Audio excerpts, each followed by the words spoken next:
आशा एक शांत महिला थी, पति की हर बात मानने वाली थी, समाज की नज़रों में एक आदर्श गृहिणी। लेकिन उनके घर की सच्चाई के पीछे एक भयानक सच्चाई थी। उसका पति नशे से चूर और बेरहम इंसान था। वो अब उसे बहुत मारपीट करता, साथ में उन दोनों के 3 बच्चे थे जिसके साथ वो बहुत मारपीट करता था।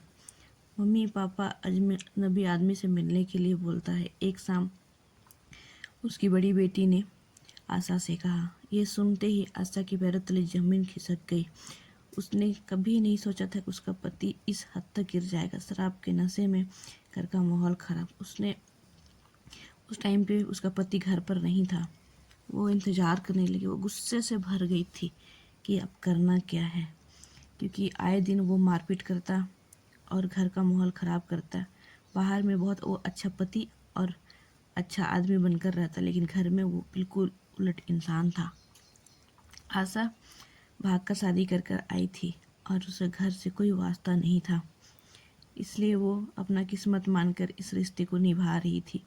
आशा के 3 बच्चे थे। पति स्टार्टिंग में काम करता था और बाद में उसने 3 बेटे के चाह में उसने आए दिन शराब पीना स्टार्ट कर दिया। आशा ने सीधे मना कर दिया था कि अब 3 बेटियां हैं, जो है यही है, इससे आगे मैं कोई भी बच्चा पैदा नहीं करूंगी। और वो काम पर जाती और उसका हस्बैंड आए दिन पीकर यहाँ वहाँ पड़ा रहता। बाहर में तो इतना शरीफ बनकर रहता कि किसी को पता भी नहीं चलता, और वो घर पर जानवर बन जाता। पर आशा ने आज जो सुना उससे उसका खून खौल गया था। उसकी बेटी बहुत डरी हुई थी। वो आशा गुस्से से इधर उधर घूमने लगी। उसका पति बाहर पीने से जैसे ही शाम को लौटता है, आशा उस पर टूट पड़ती है और इसी तरह से आशा के हाथों अपना पति का खून हो जाता है। और फिर वो बहुत डर गई थी, कुछ नहीं कर पा रही थी। पर उसकी बड़ी बेटी ने पुलिस को फ़ोन करके सारा कुछ बता दिया था।